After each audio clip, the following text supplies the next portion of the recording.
Welcome back, everyone, to the Rescue One podcast. Thank you for always tuning in. Today, our guest is Alex Jabr. She has a PhD in psychology, which is super different than what we normally interview, but she also has job experience. And she was on the job as a paramedic for years. And I wanted to welcome her on because I've been following her page. And if you guys follow her page, Emergency Resilience, you've probably seen her posting about a whole range of topics, including death notifications, how we do it, right, and how we're supposed to do it, both sides of that, psychedelic treatments, CPR induced consciousness, and she's putting out a lot of information about mental health and the effects of PTSD and research behind PTSD. So I wanted to bring her on today to talk a little bit about all of those things. And I'm super excited because I've been following and been a fan of her page for a while. And, it's going to be a great episode where we kind of dive in lightly to all these topics. So, Alex, thank you so much for doing all that for us, for the fire service and for EMS, and welcome to the show. Thank you, John. I appreciate your invite to have me on. Absolutely. So, um, I wanted to get into all of that, and obviously, just we could probably make an episode on each one of those things. But in order to kind of just intro that and get there, I kind of want to start at the beginning. So why don't you tell us a little bit about how you got started and what led you to this point here today? Well, I think the short answer is, because I could talk quite a bit about it if I'm not careful, is that I did not want to go to college. I was not a college bound person. I hated school, and I just wanted to get to work. And I've worked since I was 12 years old. I've always, had to earn my, living, and helped out in a home, that single mother. We didn't have a lot of money. So that was kind of my motivation very early on. I had a really strong work ethic, even as a child. And I thought, oh, this is perfect. 6-week program. I can be working on an ambulance. And the irony of that is that I ended up with a PhD somehow, which nobody would be more surprised to find that out but me. And so, anyways, I ended up going through a 6-week EMT program. I was working by the time I was 18 years old. And, that's just what I did. It took me about 10 years to finish my associates. I like to say that I kick and scream through my bachelor's degree. My boss at the college was the one who really heavily influenced me to go. I didn't want to, and I just ended up doing it because he kept pushing me. And thankfully so, right? Like I really appreciate him for it. And I trusted him. So like it was a friendly welcomed push that I needed. And then I just kind of went to graduate school, and I was like, well, why not just keep going, right? And I found that I really loved it by the time I got there. By the time I got to my master's program, I realized that all the fluff and all the busy work and the BS topics that I didn't really sign up for weren't really involved. And so I got really interested in school at that point, and I really got to curate my education. And that's where I developed my curriculum for death communication, was in that program. And then I just thought, why not? I'm really interested in continuing to learn about psychology, and I'm going to research it anyway, so I might as well get a PhD for it. And that's what I did. Interesting. I think like the common thing I hear from a lot of people in this industry is that they do not like going to school. I was the same way, and I wonder how many of us could probably benefit a little bit more from like chasing down something that I don't know, maybe we didn't think we'd be interested in, and then ultimately end up, going down a different path.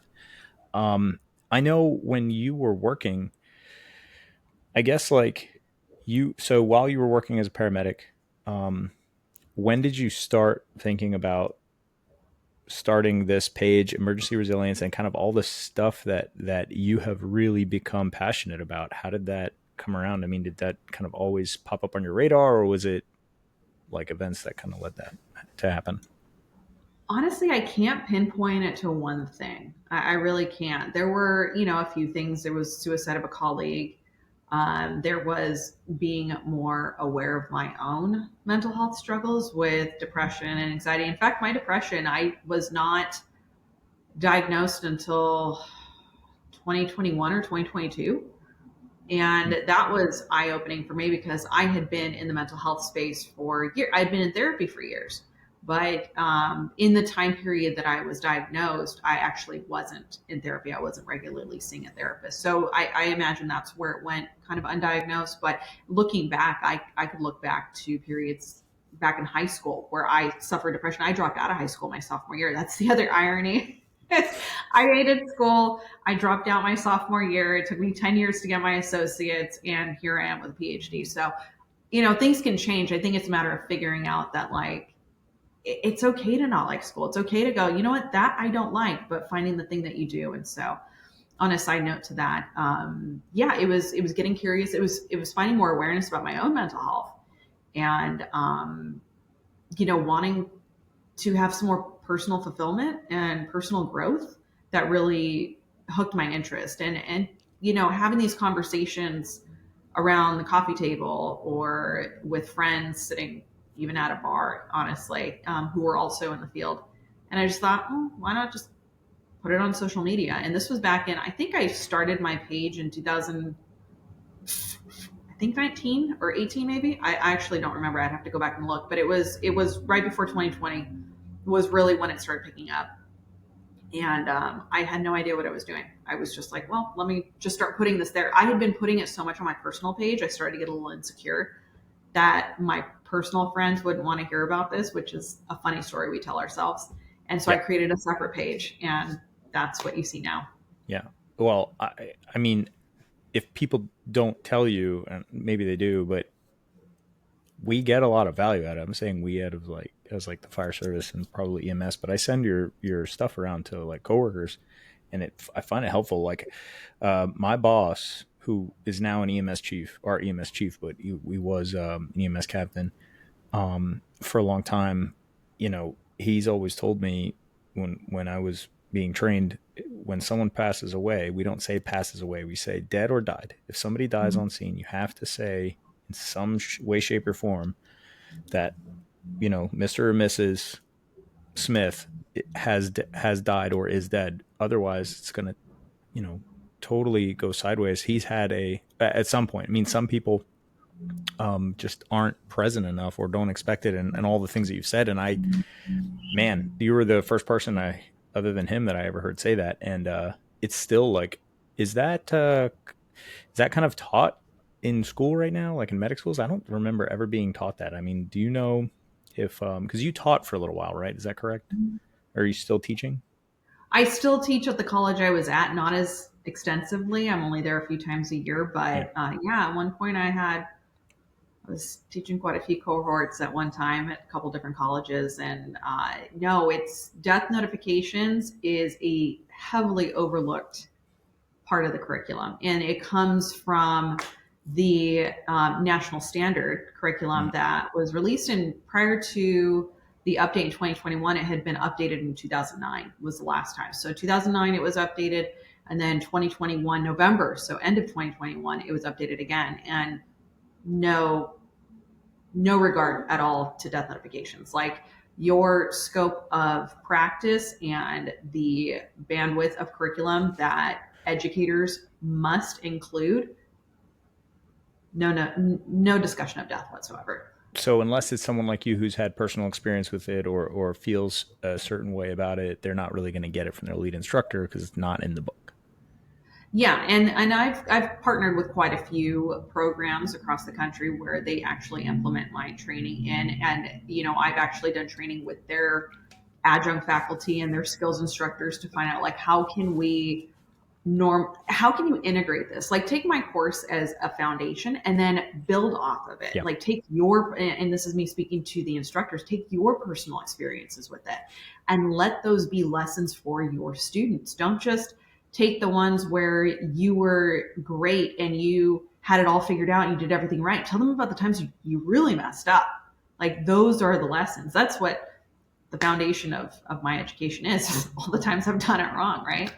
And so I just really try and find ways to encourage them to bring their own story into it, and then take these as like kind of foundational lessons and then integrate it into discussions Mm-hmm. in the classroom and in scenarios in the simulation lab. Like, let that patient die once in a while when the student does everything right. Don't just kill the patient off when the student messes up. I think that is the way that we inadvertently condition our providers to associate death with failure. Yeah, that is so true. I saw you post about that, and I like that. So I'm actually in charge of the EMS side of my department for training new guys. So when they come on, they're 8 weeks in orientation. I have them for the floor of EMS, and I do all the sim lab stuff right as part of their training, and I got to start incorporating that. Basically telling them, And with the when right they intent. ask, Like, if you're just doing it to gotcha, or you're just doing it to tell them, tough kid, like they all die, like that's not that's right, that's not not it the point. either. So I always say, like, there has to be intent behind it. And there's always people that push back and say, well, we don't have time to do that. Oh, okay, find time. Like, there, even if it's just one lesson, it's better Mm-hmm. than what they're getting right now, which is close to nothing. And like I said, there are some progressive agencies out there and departments and educational programs that are incorporating it, whether it's mine or not. Like, that was my biggest goal when I released this. When I decided to do this, it was February of 2020. I had already done the class. I had already been teaching it locally. I'd spoken at a couple conferences, and I decided, you know what? Like, I can only do this so many times. I need to put this online. I need to make it a little bit more available to people. And yeah, I signed on the dotted line to like have somebody help me produce it in February of 2020, and then the world ended in 2020, and I was like in March, and I'm home. This was a bad timing, and I couldn't see the need for it. I remember having this moment after like COVID really got its teeth sunk in, and I was like, oh, this is really bad.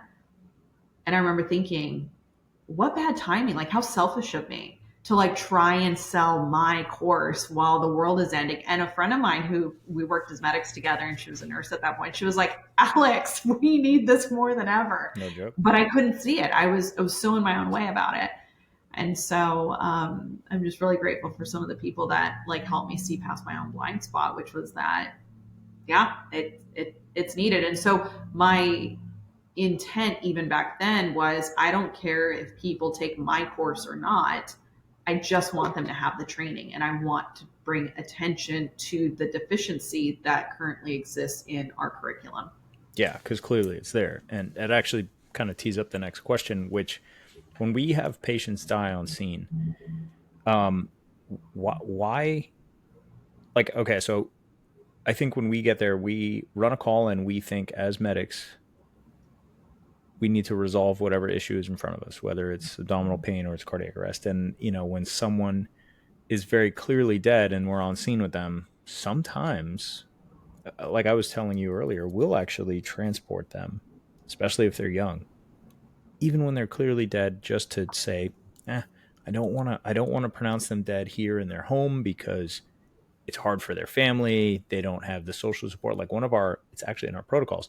If they don't have social support, they don't want us to pronounce them dead at home and, Wow. bring them to the hospital. And I think South Florida is a little different than the rest of the country. A lot of places in the country, from what I'm trying to read, will work cardiac arrest for 20 minutes or 30 minutes on scene, and if the patient fails to respond, if their heart fails to respond to the Good. treatment, I was paying attention. If the heart Yeah. fails to respond to the treatment, then and they end up dying, they just notify the family. Well, I don't know if we're doing this just because we think it's easier for the family, or if it's easier for us, where we're like, do you just not want to go through that?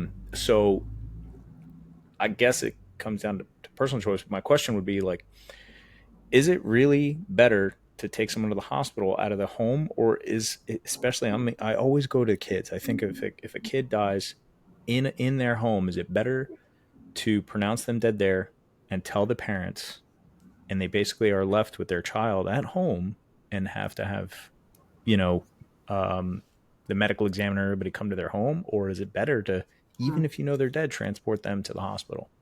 I have so many different answers for different questions that I heard in just that one. So I'll try my best to answer it. So one of the things I've learned, and here's the thing that I love about my platform, is how much I learn from the people in our community. I'm always the number one student in that space. Like I might be teaching you all, but I'm learning simultaneously. And there's always something new that I get to learn. And one of the things I learned recently, and I learned this from a local perspective, but I learned this from uh, medical examiner in, it was either Wisconsin or Minnesota.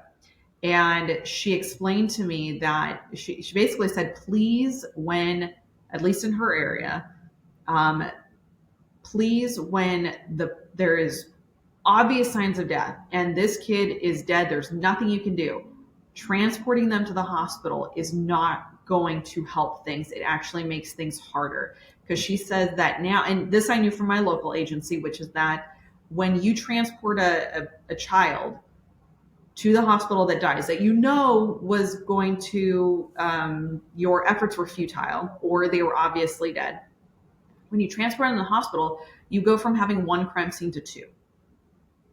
Now, not every out of hospital cardiac arrest is a crime scene, but I've rarely met an area or found an area that it didn't apply to peds. Peds are almost always going to be a crime scene, okay, with rare exception.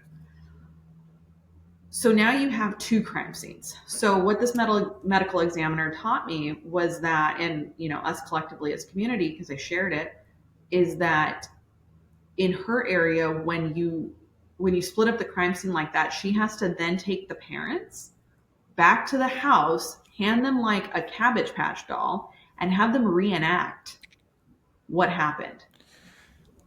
Hmm. And she says, because the baby, the child is no longer there, so they have to like go through the rooms. And I don't know. I mean, she explained it to me, but it sounded distressing, and it's a unnecessary step Right. that has to be taken when the child is removed from the original crime scene, because they have to treat it like a crime scene and work backwards, right? Right. The other thing I see is that you take a 90-year-old patient who is exhibiting signs of signs of death, or maybe you work them up and they're just having no changes and they meet termination of resuscitation like criteria, and you make them a 9-month-old. The only thing that changes is the crew, right? Like obviously the patient changes, but their application, the resistance is higher. It just is more challenging. And I acknowledge that. I'm not saying it's any easier. I know that it's not. I know personally that it's not any easier. What I also know to be true is that transporting a child to the hospital faster does not result in higher survival rate. Preach. In fact, there's some research that suggests the exact opposite, that we're actually doing them no favors. And from the research that I've done when I was a CQI coordinator, I worked in I was an EMS like educator, and I did CQI, and I was assigned pediatrics. And I could tell you, over a course of a year, the calls that we were on, the shortest amount of time, the kid got less treatment and less adequate treatment. And we also had no ROSCs that year versus the year that they stayed on scene, that they at the very least did some treatment. Mm-hmm. So when I was working with this last fire department that I worked with, I told them, I said, look, I'm going to tell you, if you decide to take a dead baby that is obvious signs of death to the hospital, I'm not going to criticize you for it. Sure. We're going to have a discussion about it, but that's your decision to make, not mine. From my, comfy desk in my controlled temp environment, like I don't get a right to like criticize you for it. But we're going to have a talk about it. And at the end of the day, only you have to make that decision.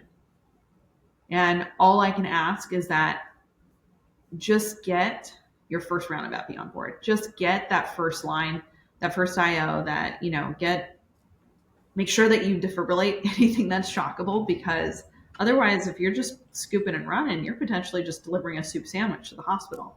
And that doesn't do them any good either. Yeah.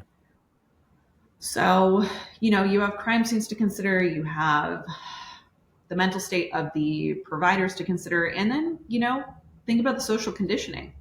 We were never taught, still, there are very few agencies and very few organizations that are saying, hey, stay and play with these. Don't transport with these. And so I think it's a lot of different reasons why we're not doing it.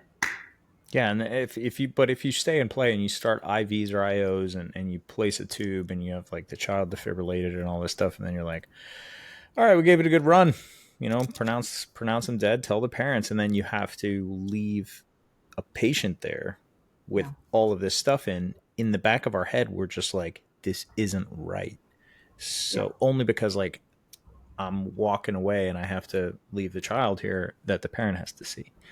Obviously like we can cover them up and stay and talk with the parents and all that stuff, but um it's still, you're saying you think that's still better even with performing procedures and leaving the child and all that stuff. Like I'm thinking of it like from a, hate to say what the like norm, right? But like there's a psychological component to it, and I don't know. It's not just not taught to us, So we're like, is this Yeah. better? So when you asked about social support and resources available, sometimes there are more resources available in the hospital. I'm not denying that. Hmm. Whether or not that hope for resources being available in the hospital is worth the risk and worth the transport and worth the blanket statement of transport every time because the resources are high in the hospital, I'd say not. Like if you know your receiving facility and you know that there's a social worker on and there's a chaplain and they're going to get, if you know exactly what they're going to get because you know that they're there from 9 to 5 and it's 3 p.m. or whatever it might be, then go for it. Okay, that's fine. Like I'm not going to argue that. But a lot of times we have these like stories we tell ourselves and these ideas that the hospital is going to have something greater than what you have. And I think, when I first started in EMS, we had 3 leads. We didn't have a 12 lead. We didn't have end title. We didn't have, mechanical device. Like we didn't have any of that stuff. We're still on clipboards. And I think there came a point where 25 years ago, yeah, there was something the hospital could do differently. But I think EMS has kind of surpassed their own selves from 25 years ago in that you do have everything that the hospital can do right there on scene because the hospital, with exception, right? Because there's some areas that can't intubate pediatrics, but if you have a controlled, BLS airway, that is okay. But I think that this idea that the hospital has something miraculous that we don't in our toolbox is just a story we tell ourselves. And it's the same story that the family probably tells themselves. So if you don't explain to them that right up front, like, hey, we have everything that the hospital has, Yeah. because really, what are they going to do differently until they get a pulse back? Zero. Like absolutely nothing. 0. Mm-hmm. Nothing. And for those agencies that practice high performance CPR, pit crew CPR, that have a system down, that know the importance of compression fraction, that know the importance of minimizing interruptions and high quality CPR, like you're just not going to get that in the hospital. And it, at least compared to those who practice this, right? And so, no, I don't. I think generally speaking, it's impossible to say that transport in the hospital is always going to be for the best. It's number one, it's going to separate the parent and the child. It's going to. People hate when I bring this part up, by the way. So I will caution you with this. It's going to increase and give them a bill they wouldn't have otherwise had. And this makes people so mad. On one hand, if they're from another country where, no family would get a bill for something like that, they get super mad about that, which I understand. But then the other hand, here, stateside, people go, well, it shouldn't be about the money. But it is. At the end of Yeah. the day, it still is. Like at the Right. end of the day, if you knew that kid was dead and you just didn't feel like being the one to pronounce them, and you ended up transporting the hospital and then the hospital worked them up, Yeah. they're still getting a bill, whether you think it's right or not. Yeah. And that bill will probably come after the funeral. Which funerals are not cheap. And until you have been the one to sign a $7,000 check for a headstone, and that was 25 years ago, 23 years ago, you don't understand how expensive it is to bury somebody. It's just, yeah, it's a lot all at once, and that's like one more thing that's added to that mental, cognitive load, that checklist and all that stuff. So I agree. I think it's one of those things in the moment. split second decision. It's like you said, I don't want to, and I do QA also. So like I'm stealing the line from my boss, but he's like, I'm not going to judge you on your decision making when I'm reading your report at 72 degrees with Pandora lightly playing in the background. Like it's not It's it's not not my fair. decision to make. But um, what I heard was we should probably pre-plan this stuff a lot better. Have and I'm thinking right now, like my department specifically, when we say, hey, social support has to be available at home, what is that? Yeah.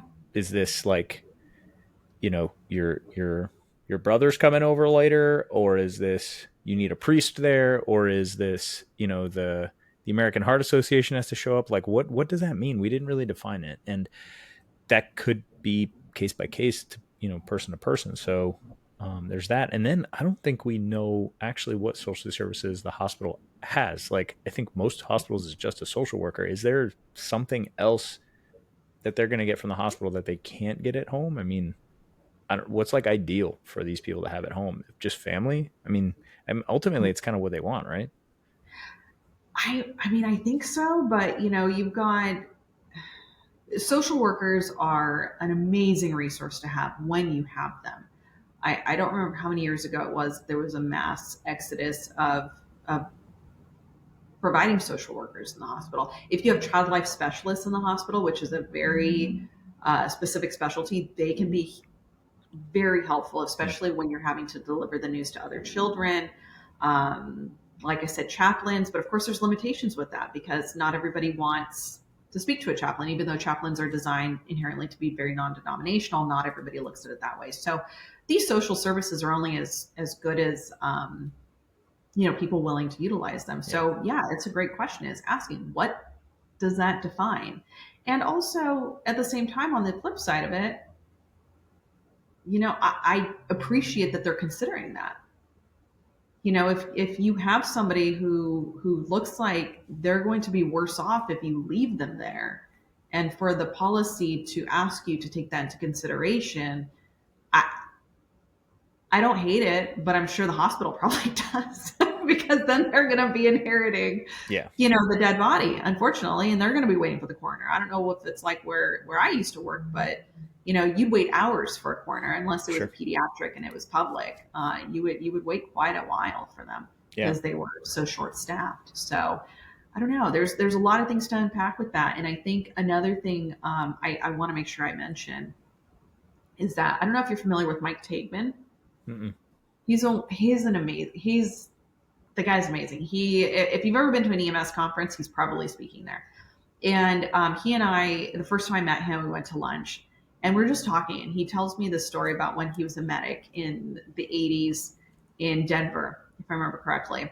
And he said that, and I remember hearing about these groups that would meet up. It was these SIDS support groups where these parents of children that died of sudden infant death syndrome would get together. And he said that it was led by a group of providers. So it was a paramedic, a nurse, a physician, and let's say a chaplain, I believe, was also there. And they would have these group gatherings with these parents of kids that died. And he said consistently they would have parents ask, like, to be able to be able to unpack what happened when the paramedics arrived, when they called 911. And they would ask, if you knew that my child was dead, why did you take them from me? Mm. Yeah. Like, because here's the thing, when we're talking adults, I don't have to push with, if I'm giving you an example with an adult, all I have to tell you is they're not responding to treatment. Their heart's failing to respond. The efforts are deeming futile. They're not, no changes on the monitor. But with a kid, I could tell somebody they are obviously dead. There is rigor, there is lividity, there is no known last down. Last known well time was last night. You have tried everything and they're still dead, and you will still have even the most experienced paramedics saying, I will still take them to the hospital. Yeah. Yeah. Does that It's make just, I sense? mean, there's nothing, that is social conditioning right there. And Yes. I don't hate on it. I don't hate on it. I've I've been the provider that has scooped and ran to the hospital because it was the easier thing to do. I get where it's coming from, but I'm not saying it's okay. Yeah, I It think doesn't actually solve problems. and what Mike, how do you spell his last name? Is it Tateman? Is that Taigman, Taigman? Taigman. G. Okay, I was just for show notes. So yeah, like part of it would be as a medic, you think the opposite. You know, they're like, hey, why aren't you trying harder on my kid? And I just listening and hearing it sounds like that's not the case. Like if if the person is dead, the best thing to do is just explain that. And you know, we're kind of fixers, like we're just trying to get in there and create the resolution. So we're like, well, we're gonna try harder. So, you know, this is where but you don't even blink an eye at a 90-year-old. You know, they're like, man, what are you gonna do? Um, it's very different. So I love the conversation around it, but I would definitely say for everyone listening, it's really important to pre-plan this stuff. And if you do have something that's like, all right, you got to make sure social support is available, identify that. If you or know the capability of the hospital, that way you can say with confidence when that person Yes. should stay home. If you know the hospital just has like a social worker that's just going to help them, you know, guide them through the process of calling who they need to call, is that better than a family member and worth the hassle of all the included stress financially and emotionally? Is that worth it? Because if you are educated on kind of what the system does, maybe you can make the decision with a little more confidence that we're not going to do this, and have the training to talk to the family. So pretty cool. I've Yeah. seen a lot of that stuff on your Instagram. Like you have those classes and they're like super affordable. They're really accessible and all that stuff. So you guys should check it out.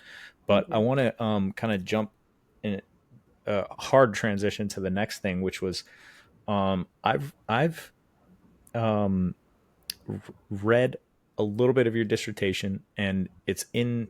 If you guys are interested in it and you want to read it, it's in her Instagram bio, and she wrote it on um, ketamine assisted therapy for specifically firefighters, which I thought was really interesting.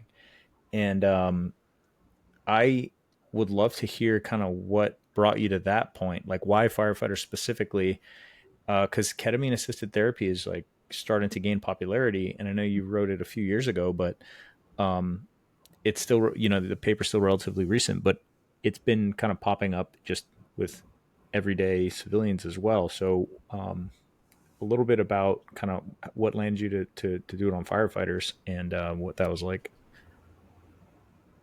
Well, thank you for even cracking that open because the very first day of school, I remember our advisor said, three people will read this thing. It'll be your internal reader, your external reader, and your mother. Like nobody else is going to read this when Four. it's done. Which I was like, okay, pressure's off. I don't have to worry about, as much. But thank you, though. I appreciate it. Anybody who even attempts to read a page out of it, I sincerely appreciate that. So the reason why I specifically did firefighters, I know that EMS looks different in so many other parts of the country, but at least where I was from in Southern California, I knew I wasn't going to get far looking into the EMS agencies, the private ambulance companies. And I don't have as much experience, both lived experience or, personal, experience with law enforcement.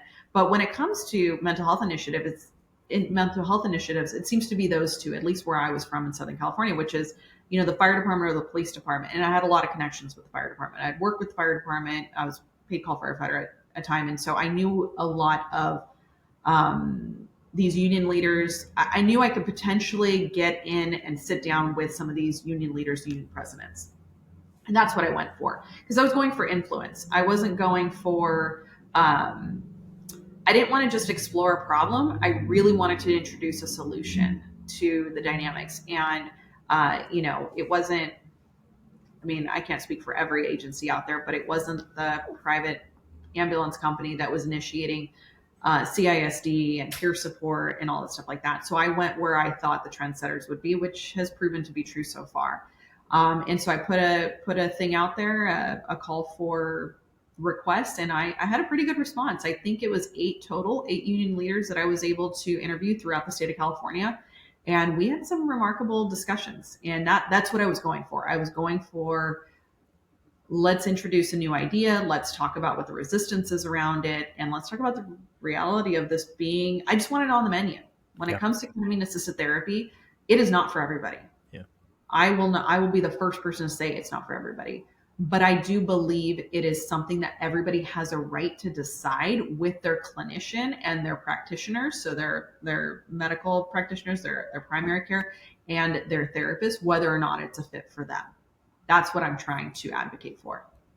So when I read through, I saw there was like a list of questions, and the one that really caught my eye because of what I do was, I think it was like question number 2, question number 3, when you asked, when you first hear about ketamine, what do what's your first thought?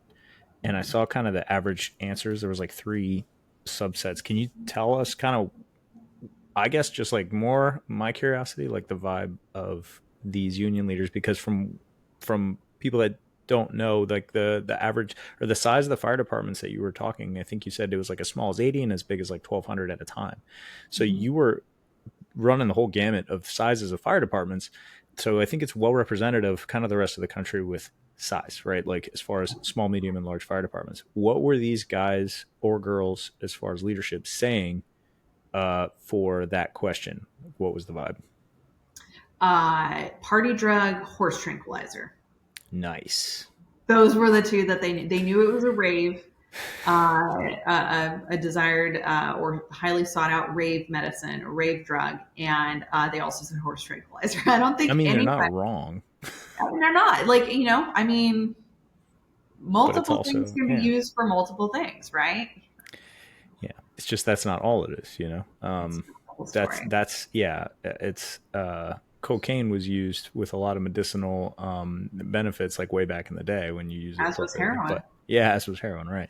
So with that, like it's I feel that if you stripped away all emotion from some of these decisions, we would make so much more progress, Yeah. because it's like we have preconceived notions from just generations of I guess the way we've always done it, and then your biases that you just grow up with and all this other stuff, and it blocks all the, I don't know, it blocks all the good stuff. So um, with that, like, did you, it was just research, but did you try to, was there any point where you were trying to like convince these people otherwise, or was it just strictly research?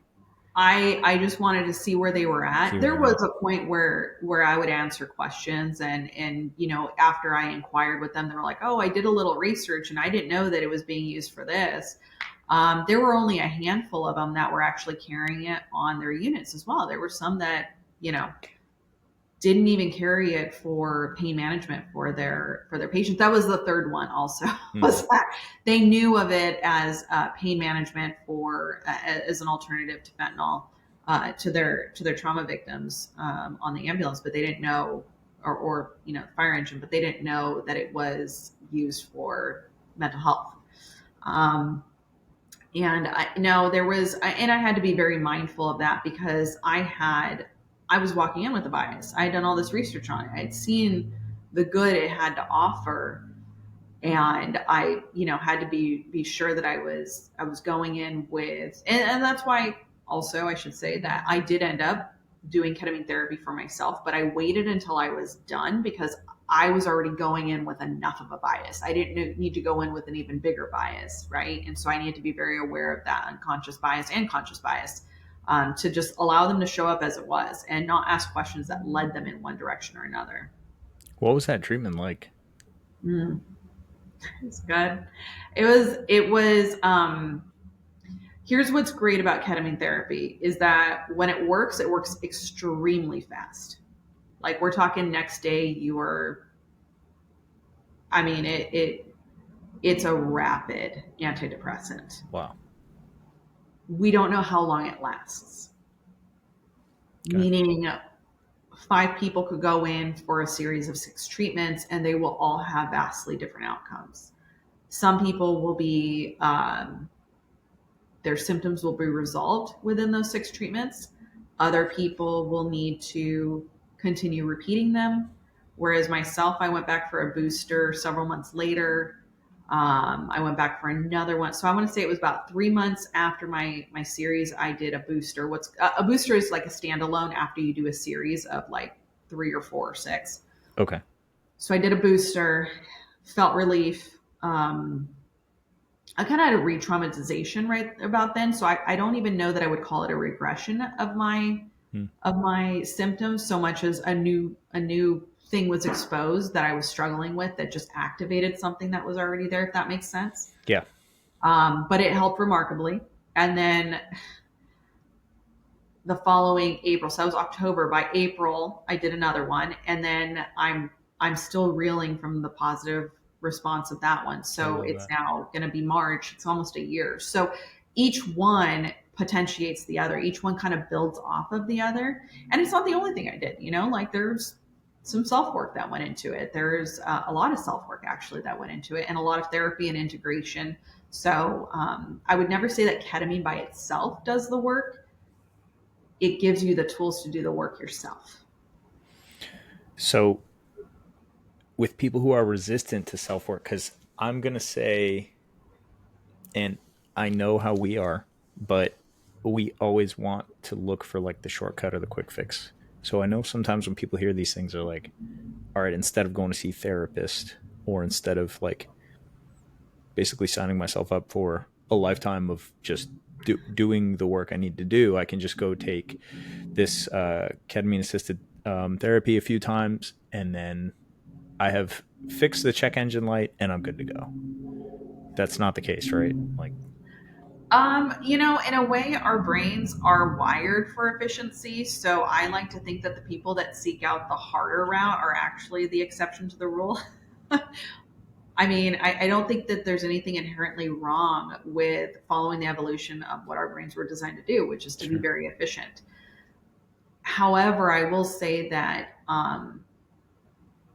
you go into it. I went into it thinking, okay, ketamine is going to do this work. And I realized, no, I'm going to do this work.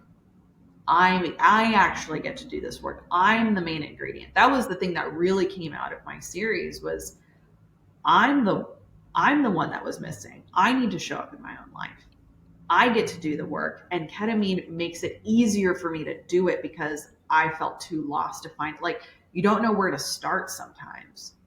And the ketamine helped facilitate this ability to tap into your subconscious and go, yes, you can actually. And so a lot of times these barriers in helping ourselves are programmed in our subconscious and we can't reprogram it in a waking state. That's why traditional talk therapy and reading all of the self-help books you want, listening to Mm-hmm. all these motivating podcasts can only do so much. I mean, they help, but they can't rewire hard set programming. But when you take a substance, a medicine really, like ketamine in a controlled therapeutic, medicinal, legal environment, safe environment, oh, it unlocks that potential and you have an ability to rewire. And I was able to do so in the best of ways because I had a therapist I was working with. I don't believe that ketamine therapy without actual like integration with a therapist is, I mean, that's the gold standard. That's the way it should always be. So, in learning some stuff from the paper, and you're quoting other people, but um, you'd mentioned that all five senses produce 11, all five senses smell, sight, touch, taste.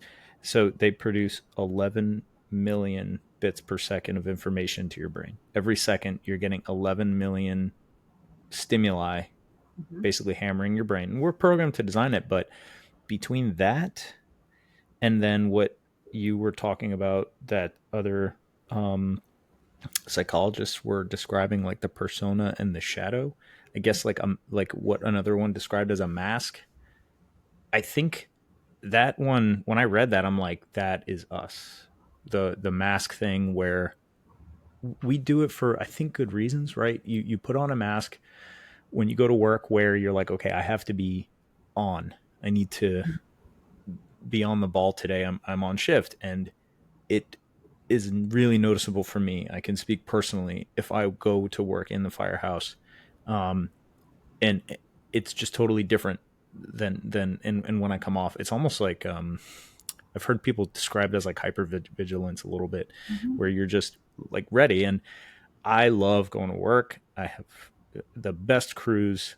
I don't feel like I'm wound tight or tense or like in an increased vigilance until I get home, and then I'm like, I definitely was a little wound tight. It is subconscious. But do you think, like, for firefighters, it's, I don't know if we can compare us to the general population, but with those things, does that make it harder? And with that, I guess the second part of the question would be like, how does ketamine actually work? Like, because you talked about kind of silencing the ego a little bit, Mhm. and with us, we're kind of, a lot of us are egomaniacs a little bit, in a way, right? And I think some of it is necessary. But so with all of like the stimulus and then the mask that we wear, um, could, I guess, it sounds like the way ketamine works is it's really kind of tailored for us. Well, I'll come back to how ketamine works in a moment, but I'm telling you that because I will forget. So please bring me back to this part. I will take a note. Okay. Um, So the mask that you talk about, yes, when you don a uniform, you've got a patch on your shoulder, you've got a badge on your chest, you've got this persona that you have to uphold, right? But it's not just the persona for the public, it's also an armor that you wear.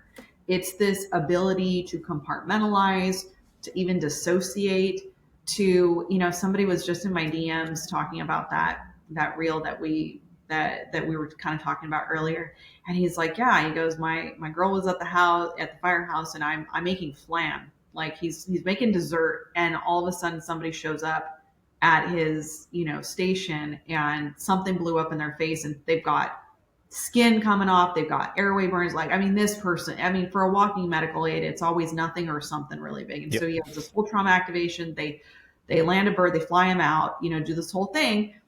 He goes, he literally never put his boots on because he was in his socks or something like that. And then he's like, yeah, I just went and washed my hands. I just continued cooking. And she's looking at him like, You need what? a minute. Yeah. And so this actually came up on the last day of the EMS Women's Ketamine Retreat. So there was a ketamine retreat we did with 8 Whoa, EMS women back in cool. October. Remarkable. And yeah, but going on the last day, they talked about this fear of armoring back up. They were like, I've let this armor down. I've relaxed. I've let myself be in my body.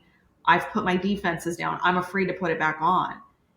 And I had to clarify, like, that armor has protected you. Hmm. That armor is serving you. That armor allows you to be who you are here and go, run this trauma activation for a burn patient there and then go right back into your role. Like, that armor protects you.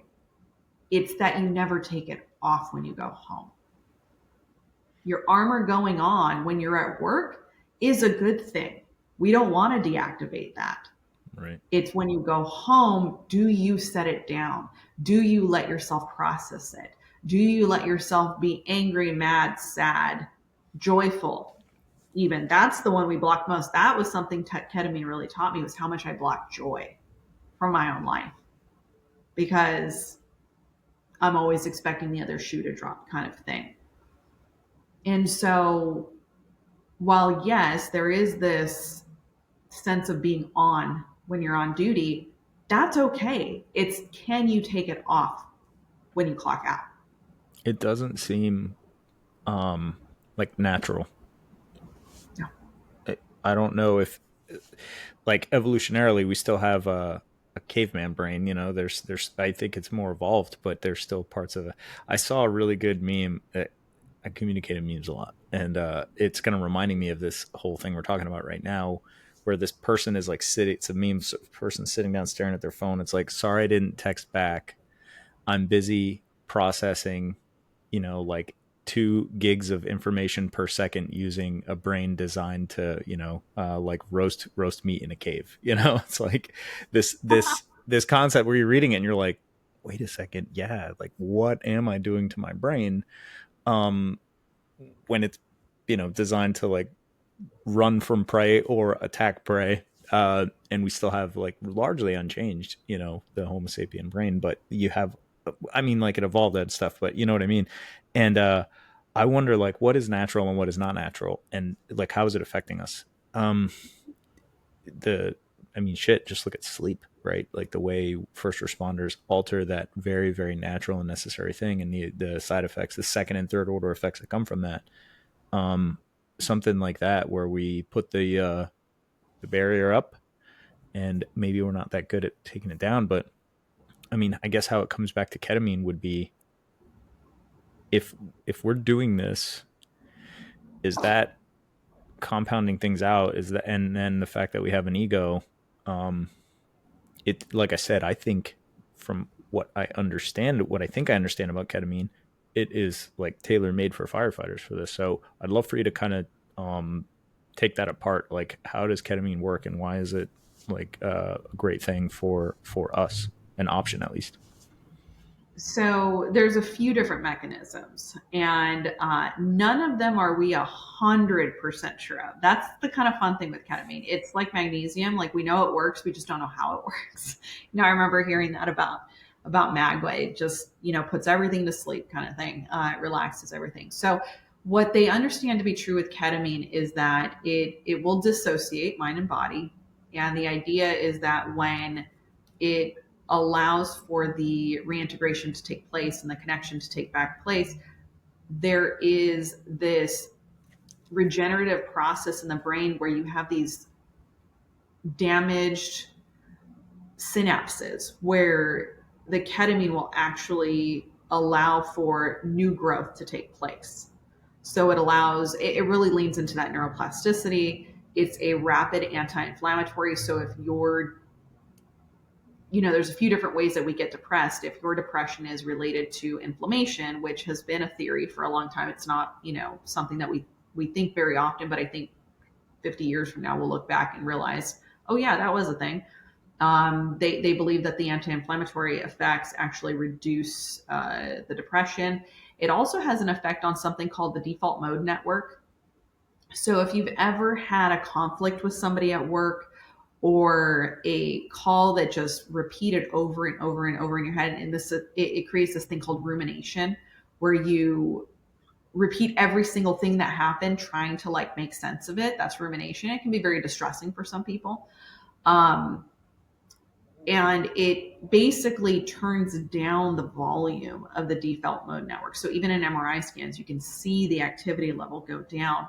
And so I like to think of it as a kind of a chemically induced meditative state. It allows me to just rest.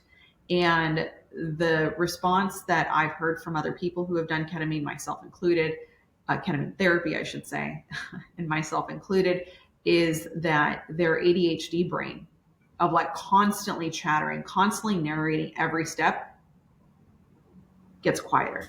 That monkey brain just gets quieter. And that's also coincidentally the same brain that talks a lot of shit to ourselves. That's always like hard on ourselves and, saying, oh, why did you do that? And like, why are you so stupid? And, just really harping on yourself. It comes from the same place. And so to get a mental break from that for the first time in forever for many people, it can produce a lot of relief.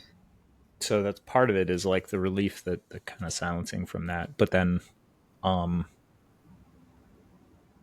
is this something where people are using this therapy to uncover trauma or understand trauma, like Mhm. maybe trauma that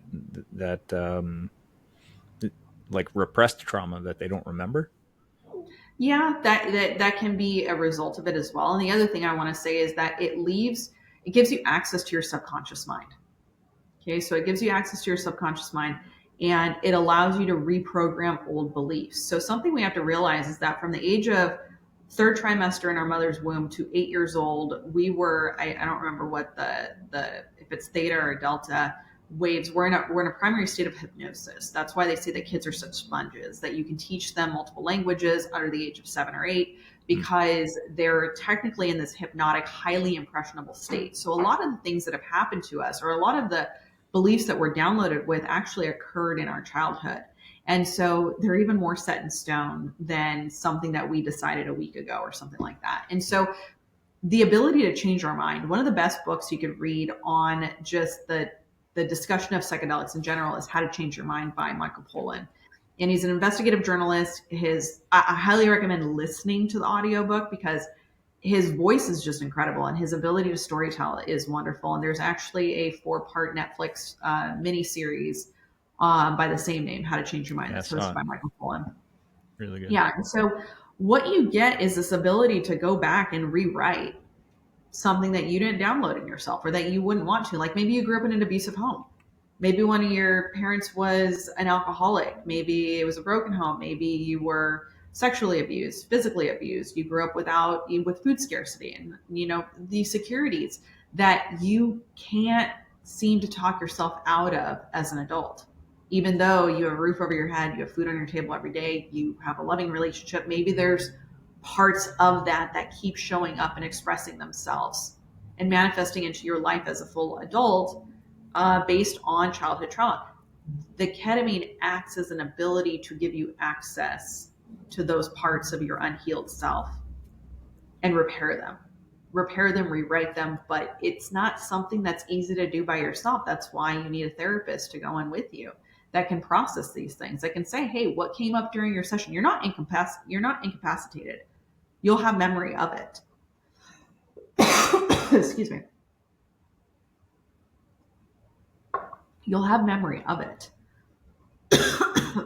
But different emotions and visions and people will come up. Like one of the people that I sat with that did their ketamine therapy, their father showed up and they were like, what Hmm. is he doing here? Like, why did he come up?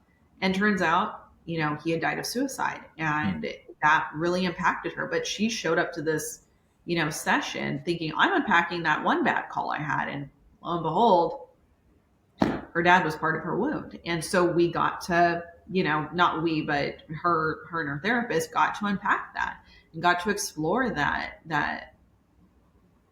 part of herself that was still angry at him.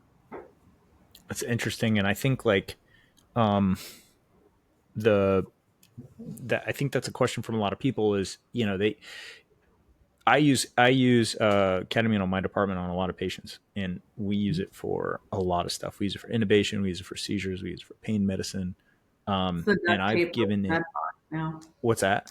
It's the duct tape of the med box. But I mean, when you look at its indication over what we would really commonly use would be Versed, like I'd rather use ketamine. I mean, it doesn't affect blood pressure. It works better than fentanyl for pain, in my experience, especially with like burns. And it's like it really has become like the duct tape. But I've seen patients, and our pain medication dose is 25 milligrams.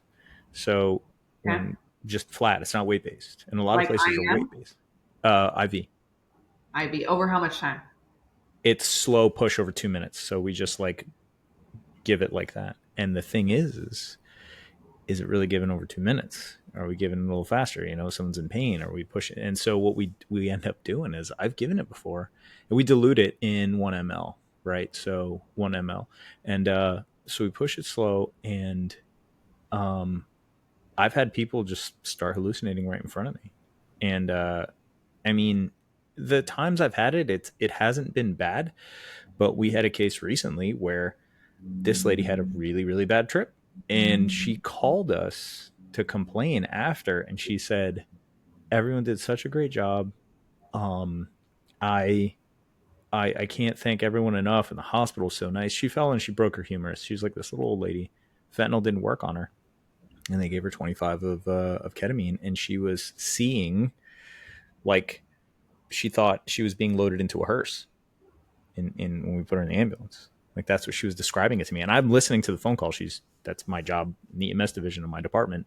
And she's complaining, and she's like choking up on the phone. Like she was really, really upset. And she's like, I just called to tell you that you should just never give this to anybody ever again. Like that's how she was talking. She's like, yeah, so you're going to take this off the truck now, right? And we're like, well, no. And I was like, man, I've never heard of that crazy reaction with Mhm. a small dose. But then I started looking at it, our medical director looked and was like trying to, and guess it can happen even with small doses, but it's, from what I understand with small doses, it's pretty rare, right? Is that the case? So let's put it this way: it's not necessarily It's rare. not. Here's what I say, because it is dose dependent, right? The higher the dose of ketamine you're going to get, the higher the level, the more intense and quicker the level of Mm, dissociation. But even at zero point 0.1 milligrams per kilogram, it's still a dissociative. Like I okay. always tell people, like just because you give epi at a smaller dose doesn't mean it's not a sympathomimetic. It's still going to raise your heart rate. It's still going to have an effect on your sympathetic nervous system. Same thing with ketamine. Now, are we safer going on the lower end? Yes. Are we completely uh, immune to somebody having a bad trip? And the answer is no. Yeah. Because there are actually, because what you described sounds like a visual hallucination, right? Do you know how many types of hallucinations there are? No idea. There's like 8. And the most common hallucination for ketamine isn't visual, it's proprioceptive. It's them floating. And that is instant. So Now, I they haven't always had visual changes, but I have always had physical changes. I've like, you feel always like you're floating, or you see yourself like out of body experience kind of thing. This I is don't know super about the interesting to me. second, not for me. For me, I felt myself floating. I could Wow. actually. Have you ever been in a float tank? Yeah. Okay, have you ever been in like, and I haven't done a float tank in a long time, but I remember one of the things that I really felt it was just such a prominent experience was when I would really sink into it and really meditate into it, I could feel myself floating down a stream as opposed to just like, bobbing and weaving. And that was what ketamine felt like. And it happened without much effort. Like I just could feel myself floating. I could feel myself going in different directions. Um, and it wasn't like when you dream about flying, it wasn't Hmm. like that. I wasn't scared. But for somebody, here's the other thing too, is this is the importance of a controlled environment, which when somebody has a medical emergency they weren't expecting to have, that is anything but a controlled, safe environment.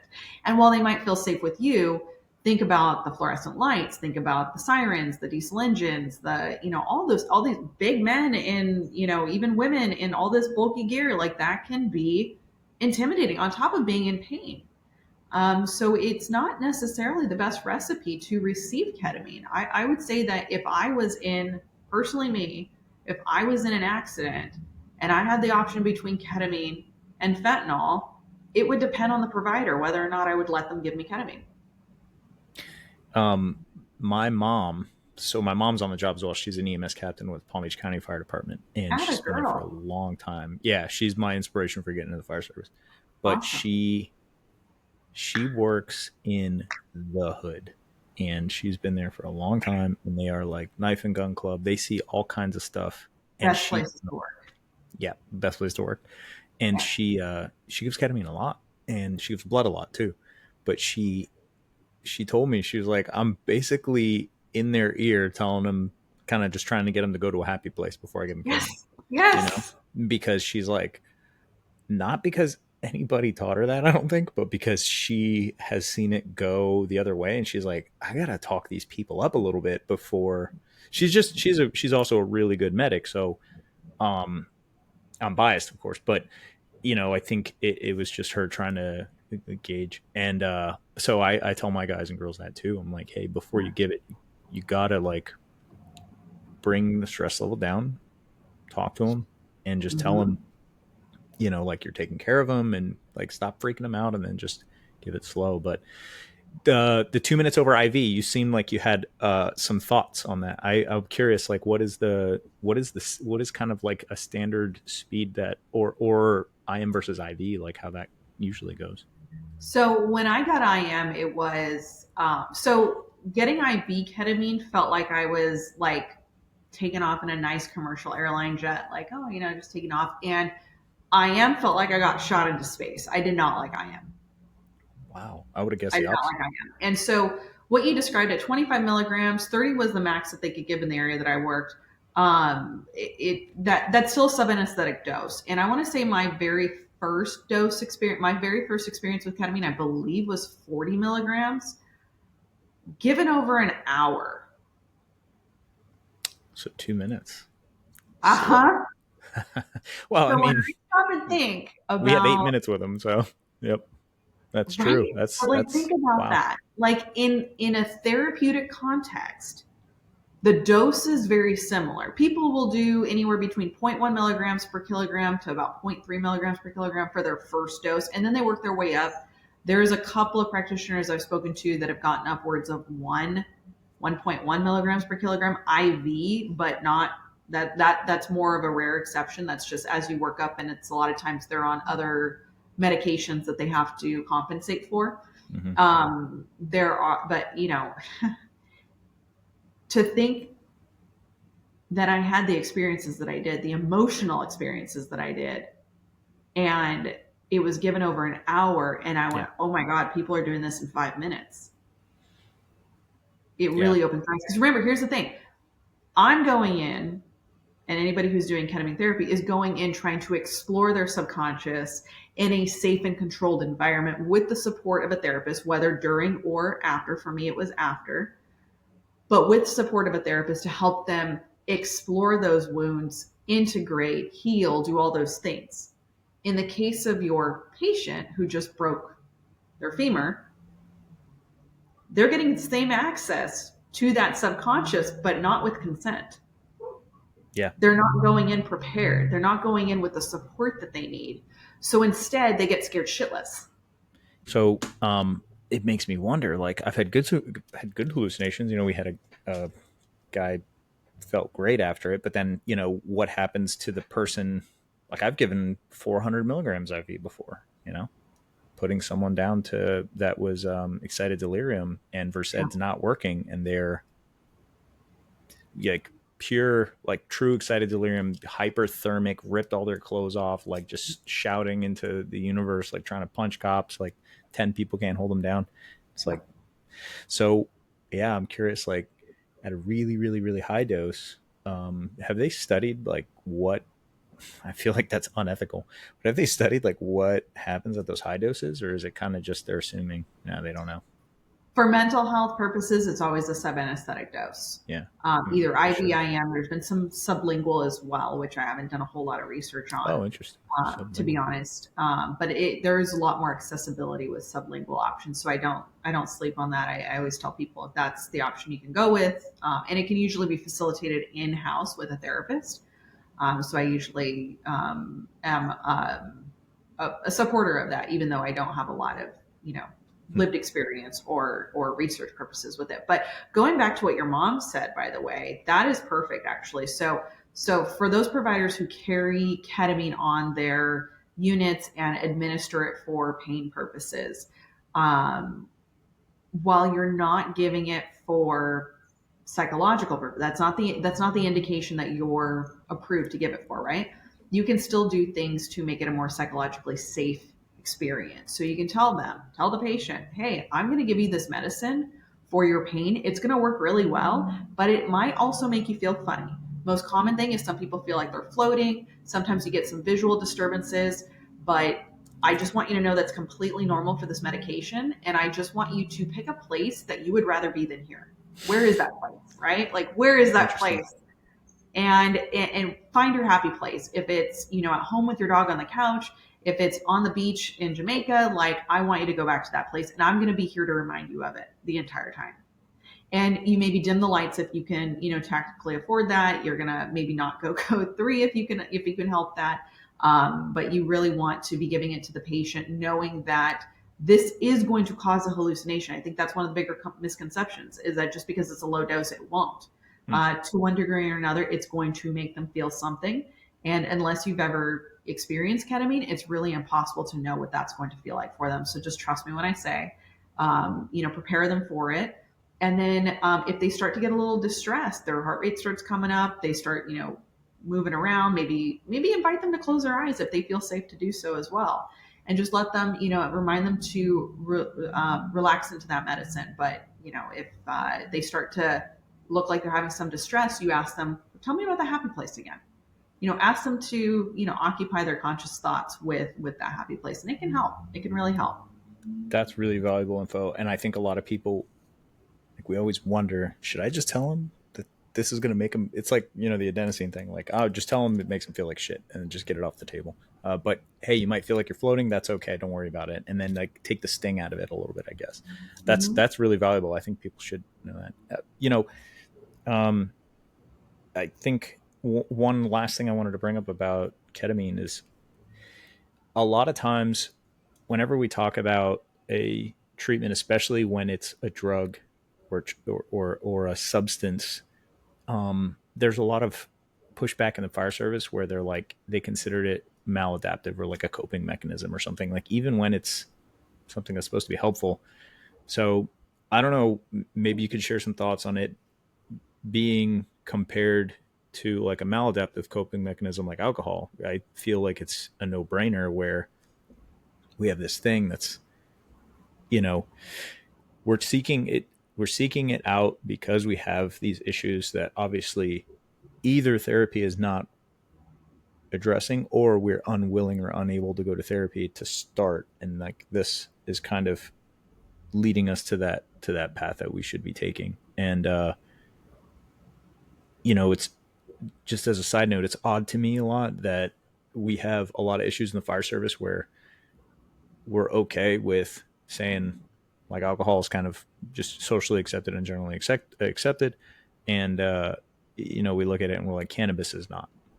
But you can get a prescription for Xanax, to sleep and have all this stuff. But if you go down like the ketamine route, like I don't know, that's weird. That's a party drug, and that's like all this other stuff. So I don't know if you could share your thoughts on, I guess, the concept of like this being like a maladaptive coping mechanism for stuff.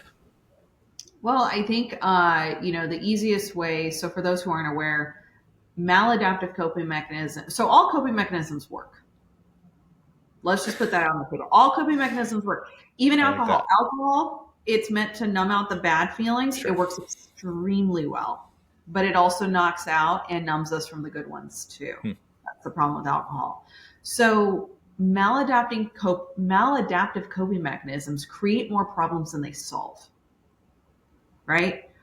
Alcohol solves the problem of feeling pain, but guess what? It creates the problem of not feeling and having access to joy. It creates the problem of, you know, damage to your liver. Maybe you say something stupid while you're under the influence. Maybe you drive while you're under the influence. So it's creating, maybe you get a DUI, maybe your license is now compromised. So it might have solved the initial problem, but guess what? You got five more. They're going to, affect you and your record for the next, 10 to 15 years, whatever it might be. Whereas adaptive coping mechanisms solve and create more solutions than they helped in the first place. So there's like a subsequent to it. So like if you go into ketamine therapy for your depression, but afterwards you're like, wow, I don't actually feel like I need to get drunk every night. And now you're drinking less because whatever it was that was subconsciously leading you to hit the bottle every night to cope got solved or worked on in ketamine therapy that also solved, helped relieve your depression. And then because of your depression's been kind of alleviated, you feel like moving your body a little bit more. So now your Yeah. weight's a little healthier. You know what I mean? So like you create a cascade of solutions instead of creating problems. And so what I would say is that what we do know about ketamine to be true, or at least what we hypothesize that's been widely, accepted right now, even though we don't exactly know how it does it, is that it repairs brain cells. Which is crazy.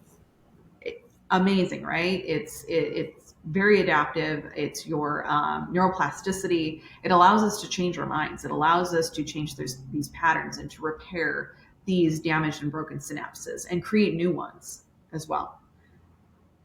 Alcohol is a neurotoxin. Like we know it's a neurotoxin. Like there's no ifs, ands, or buts about it. Alcohol is not good for our bodies.